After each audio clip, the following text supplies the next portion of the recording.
Merci pour l'introduction et merci d'être là pour m'écouter. J'ai un grand plaisir de pouvoir m'adresser à vous, non seulement pour vous parler de notre entreprise, Redelec Technologies SA, de vous parler de ses activités, c'est de la recherche et développement en électrochimie, un mot qui est peut-être un peu barbare, mais en gros, nous avons différentes applications, notamment la coloration des jeans, c'est pour cela qu'on est le plus connu. On prépare le colorant pour la coloration des jeans. Et puis on a aussi des applications dans le traitement des eaux, l'élimination des micropolluants par exemple, vous avez peut-être déjà entendu parler de ces éléments-là, ou l'élimination de métaux d'eau dans des effluents, ainsi que le stockage aussi, qui est une des perspectives de notre développement. Mais ce que je voulais surtout passer comme message ce soir devant vous, c'est qu'en Valais, c'est possible. Alors c'est quelque chose dont je n'étais pas forcément convaincu quand j'ai lancé mon entreprise, j'expliquerai pourquoi après.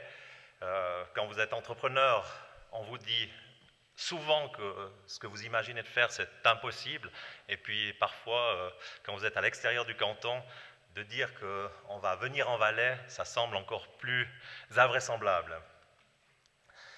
Je voulais commencer par la partie qui précède mon doctorat avec une petite vidéo qui avait été faite par l'Office fédéral de la formation, parce que j'estime aussi que c'est un élément important pour nous donner des atouts en tant qu'entrepreneur. C'est vraiment la formation qui peut être, on peut avoir plusieurs chemins qui mènent à l'entrepreneuriat. Mon chemin a été particulier, le vôtre sera certainement différent, mais toutes les formations nous donnent des excellentes bases pour aller vers une carrière d'entrepreneur. De mon côté, donc, avant d'être directeur de Redelec Technologies SA, j'ai fait un apprentissage de laborant en chimie. Là, on voit quelques images dans notre laboratoire qui est à Garage, donc c'était vraiment une start-up, nous y sommes encore. J'ai fait une maturité professionnelle, ensuite j'étais à la HESSO, l'Haute École d'ingénierie de Sion, avant d'aller à Zurich pour faire un doctorat en chimie. Et c'est lors de ce doctorat que j'ai pu développer une technologie qui était suffisamment intéressante pour envisager de lancer mon entreprise. Mais bien sûr, l'idée de lancer l'entreprise, elle est souvent portée par des valeurs. Et ces valeurs, c'était de pouvoir concilier économie et écologie, de prouver que c'était possible de le faire. C'est déjà pour ça que j'ai choisi cette branche assez particulière de l'électrochimie. Et c'est comme ça aussi que j'ai choisi le travail sur lequel j'allais avancer lors de mon doctorat. Je ne vais pas rentrer dans les détails techniques, bien sûr, mais simplement j'ai développé une technologie qui permet de transformer l'indigo, qui est un composé qui est insoluble dans l'eau et qui est utilisé pour la teinture du jeans. Avant de pouvoir l'utiliser justement pour la teinture, il faut le rendre soluble. Et puis normalement, on utilise pour ça un produit chimique qui est polluant. Ça a été fait durant des centaines d'années. Et mon idée, qui était en fait une idée très très vieille, c'était d'utiliser l'électricité pour faire cette transformation et éliminer l'utilisation d'un produit chimique. C'est une ancienne idée, ça date de 1905, le premier brevet sur la technologie. C'était malheureusement pas suffisamment efficace pour que ce soit économiquement rentable. Donc j'ai accéléré avec mon invention de 100 fois la vitesse de transformation. Ça fait que vous divisez par 100 le retour sur investissement.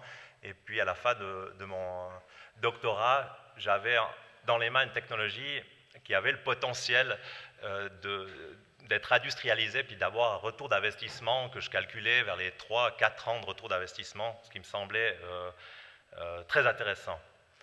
Deux mots simplement sur l'électrochimie. Donc c'est remplacer un produit chimique par de l'électricité. Donc on a un réactif là qui est extrêmement économique, mais par contre il faut payer l'installation qui permettra de faire cette transformation. C'est propre, on utilise moins de matières premières et aussi on ne va pas retrouver les déchets de ces matières premières dans les effluents. C'est aussi sélectif, c'est-à-dire qu'on peut donner la puissance qu'on veut à l'électricité pour avoir la transformation qu'on espère réaliser. Donc c'est une technologie propre, peu coûteuse et compatible. Le terme qu'on entend souvent, c'est clean tech.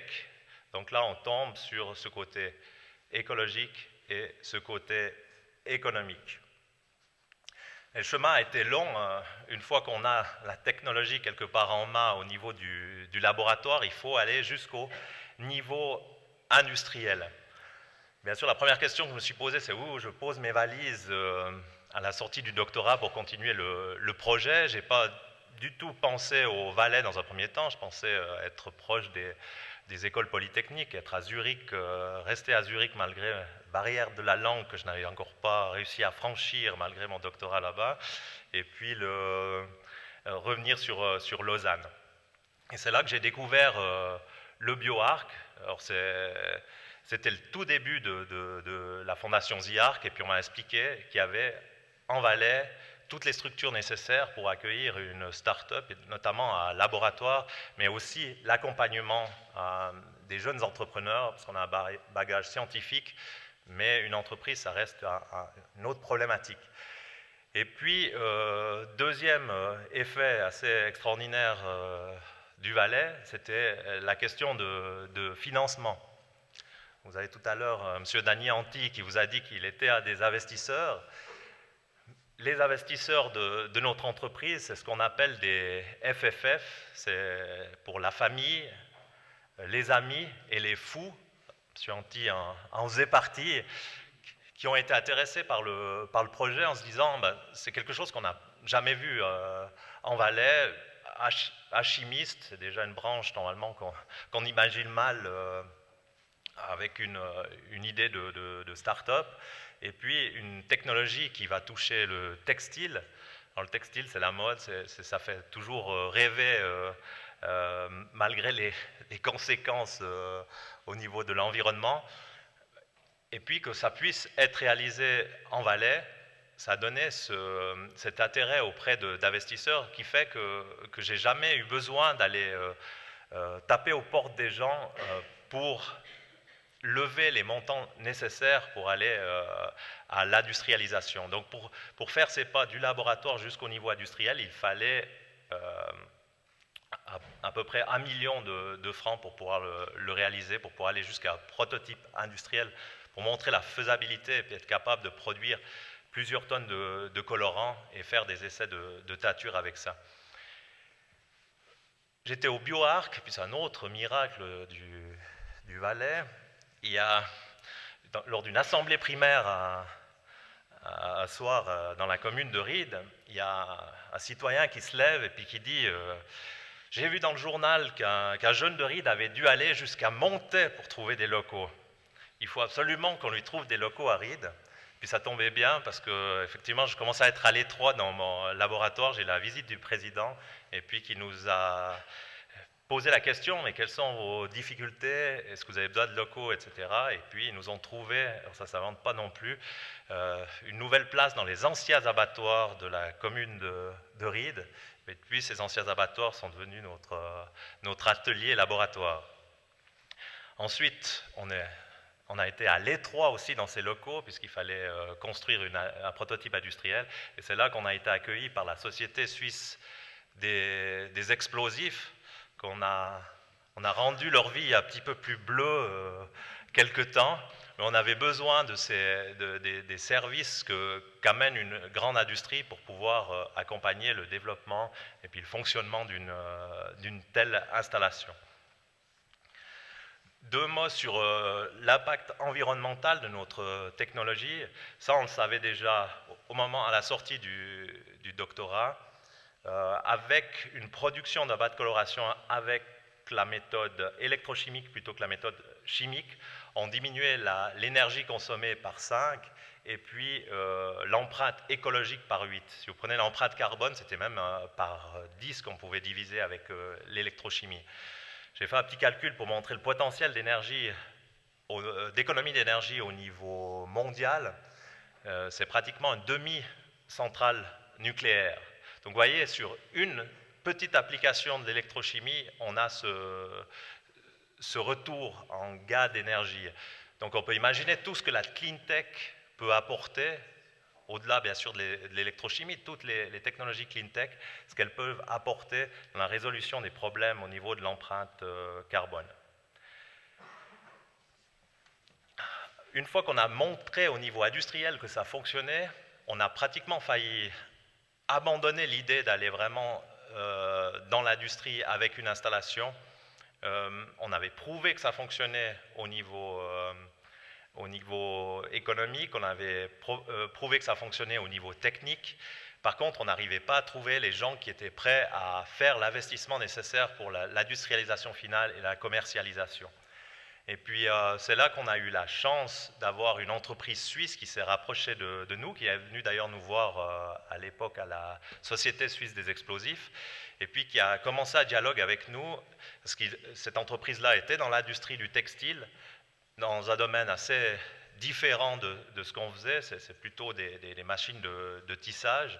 Et puis il y a des premières discussions qui ont été menées, parce qu'ils voulaient avoir une nouvelle technologie à promouvoir, aussi pour promouvoir l'ensemble de leur groupe, un groupe italien, le groupe Savio. Donc en fait, c'est un très grand groupe qui a créé une société aride qui s'appelle aujourd'hui Cedo Engineering, et puis qui est annexe de Redelec. Puis on a pu réussir à trouver un droit de licence pour... on leur a donné un droit de licence exclusif, enfin donné avec, bien sûr, un droit de licence qui nous est payé à chaque machine, mais ça nous a permis de trouver ce financement nécessaire pour aller plus loin. Puis aujourd'hui, voilà la technologie.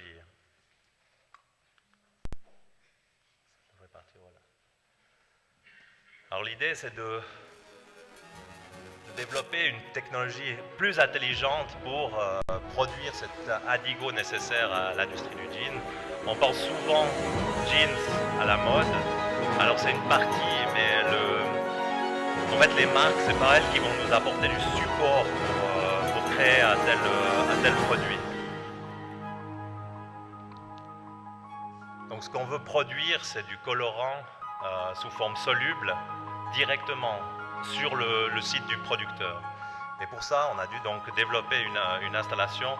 Voilà nos cellules électrochimiques, c'est donc le cœur de la technologie, c'est celle qui est brevetée par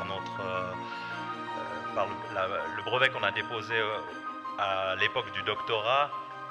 Ces nouvelles cellules électrochimiques ont été conçues aussi avec l'HESSO Valais-Wallis. Voilà la technologie, on a de l'indigo qui est insoluble dans l'eau.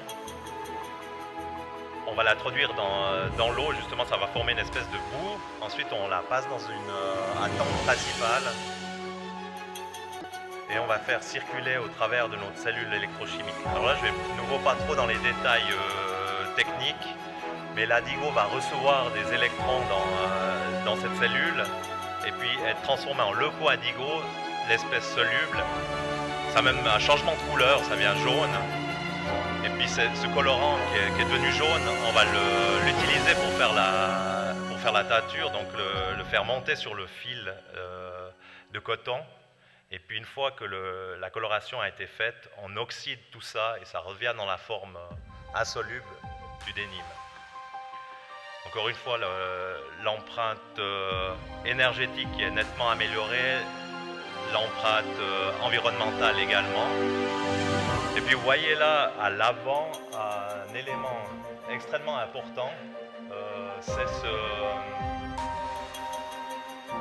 ce système de contrôle à distance. Et puis ça c'est un élément aujourd'hui essentiel puisque notre marché est très loin à l'étranger pour pouvoir s'assurer que tout se passe bien dans la production. On a donc aujourd'hui de l'indigo, de l'électricité et de l'eau qui permet de produire ce colorant. Et puis ce panel de contrôle à distance, il a été conçu par une autre entreprise du groupe. C'est également une force, c'est pouvoir échanger avec d'autres entreprises du groupe et puis mettre ensemble des synergies pour avoir un produit qui est vraiment difficilement copiable après sur le marché.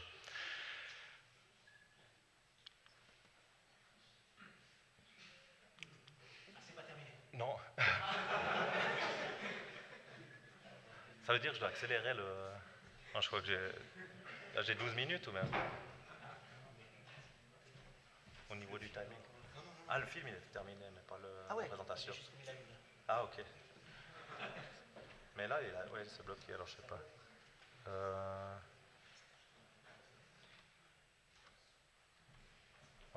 Je ne sais pas si j'ai déclenché les choses. Très bien, là c'est l'installation qu'on a faite pour un producteur italien du denim. Il y a déjà 2 ans, on a pu installer la machine chez lui et puis produire pour montrer que la faisabilité vraiment dans des conditions industrielles, puis améliorer encore le système. Ça, c'est une installation qu'on a livrée en janvier au Pakistan. Alors, c'est le dessin, mais l'installation existe vraiment. D'ailleurs, j'ai mes 2 collègues. Je ne sais pas si vous arrivez à distinguer quels sont mes 2 collègues qui sont sur place en ce moment pour faire de la maintenance de l'installation. Vous voyez l'installation derrière.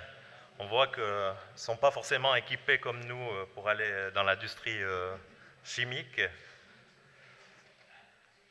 Donc à partir de là, quand on sait qu'on a un procédé qui est économiquement rentable et écologiquement intéressant, on pense que ça va être assez facile de pouvoir vendre des machines. Ça vient aujourd'hui beaucoup plus facile puisque le marché s'est ouvert pratiquement après. Il a fallu 12 ans, 12 ans qu'on a créé l'entreprise. On a eu 2 ans cette machine en Italie. Et puis, cette année, on a eu la première vente à l'étranger, au Pakistan. En juillet, il y aura une machine qui va être démarrée en Chine. En août, de nouveau une machine au Pakistan. Et puis maintenant, c'est une machine par mois. Mais l'installation, c'est quand même un prix de vente de plus de 700 000 francs. Donc, c'est des investissements qui ne sont pas négligeables pour les producteurs de denim. Et puis pourquoi c'est si difficile de faire entrer une technologie même qui a un joli retour d'investissement? Là, on a vraiment aujourd'hui moins de 2 ans de retour d'investissement et pourtant c'est difficile à faire entrer. Souvent les gens, et puis au début de mon projet, se disaient mais c'est bingo si tu as un procédé écologique parce que toutes les marques la voudront.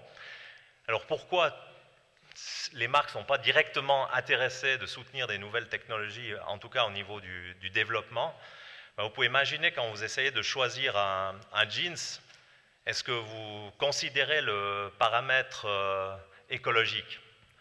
Je pense que c'est souvent très difficile parce que vous avez peu d'informations. Peut-être vous direz on va prendre du coton bio. Et puis encore, je ne suis pas sûr qu'il y a beaucoup d'entre vous qui, quand vous choisissez un jeans, regardent si c'est un coton bio ou un coton non bio.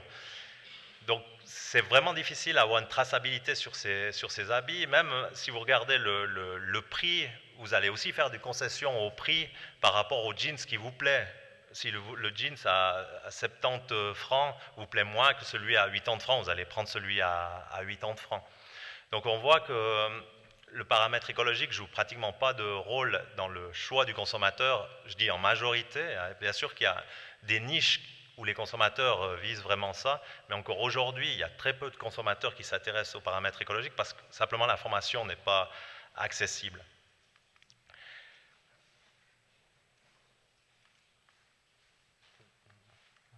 Je vais tourner, pardon. Puis la grande difficulté, elle vient de la chaîne de valeur d'un jeans. Quand vous achetez un jeans à 100 francs, il y aura 40 francs qui ira à la marque, puis notamment qui est utilisé pour la publicité, 45 francs qui ira aux détaillants, 5% pour le coût de transport. Il ne reste plus que, sur un jeans à 100 francs, 10 francs qui viennent dans les caisses du producteur, donc total des producteurs même, parce qu'on aura dans ces producteurs un qui va faire le tissu, un qui va faire les rivets, un qui va faire la confection. Donc tous ces gens-là se partagent 10%. Donc ça fait extrêmement peu, puis il n'y a pratiquement rien au niveau du développement. Alors pour donner une idée, notre technologie, elle permet sur un jeans d'économiser 5 centimes aujourd'hui.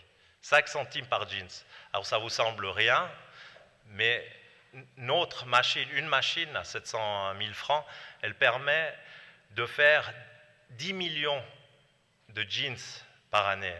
Donc 10 millions fois 5 centimes, ça commence à devenir intéressant, puis on a un retour d'investissement d'une année et demie. Maintenant, on disait aux producteurs de denim, mais vous pourrez vendre peut-être 10 centimes plus cher votre tissu. ça nous semblait assez logique, et puis ça ferait qu'ils gagneraient 15 centimes, donc le retour sur investissement est de quelques mois sur l'installation.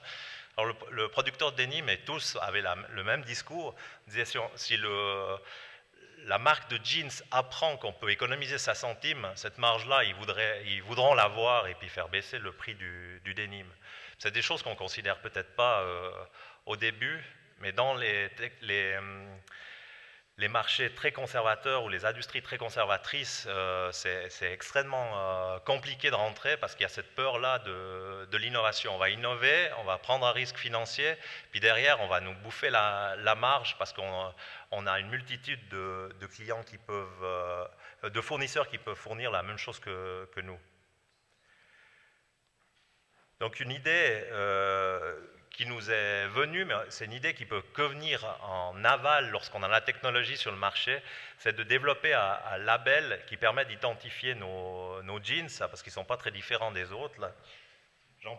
J'en porte un ce soir, vous n'avez pas remarqué qu'il était spécialement différent des autres, le tissu est exactement pareil, mais si on arrive à le distinguer, on peut peut-être ramener de l'argent vers la recherche et développement.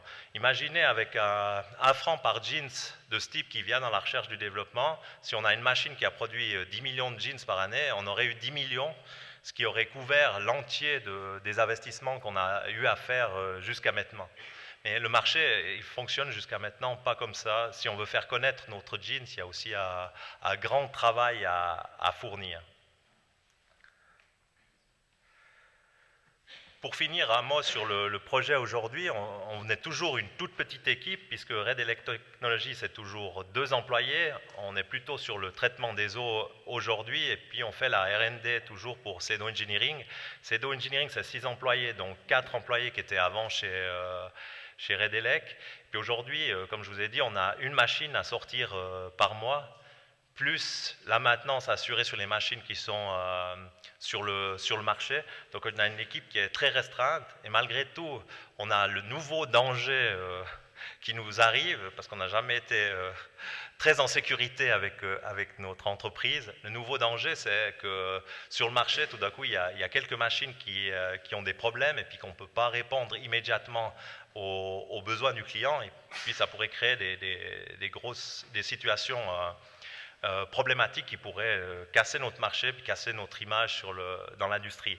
Donc c'est le nouveau défi auquel on a à faire face aujourd'hui.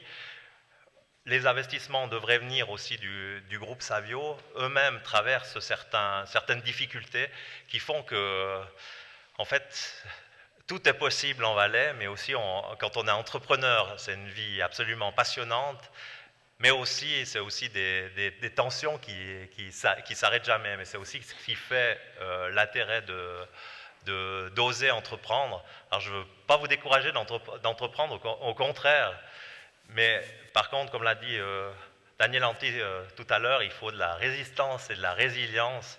C'est vraiment ça qu'il faut retenir. Parce que chaque fois que vous serez confronté à un problème, les gens viendront vous dire, vous voyez, je t'avais dit, ça, ce que tu es en train de faire, c'est pas possible.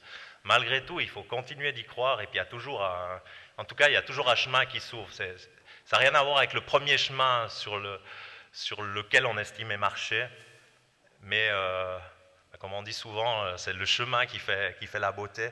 Et puis dans le projet entrepreneurial, c'est un projet qui peut continuer sur des années, vous ne savez jamais quand ça s'arrête, mais en tout cas, vous avez toujours énormément de choses à découvrir, et puis je vous souhaite beaucoup de plaisir à découvrir ces aventures entrepreneuriales.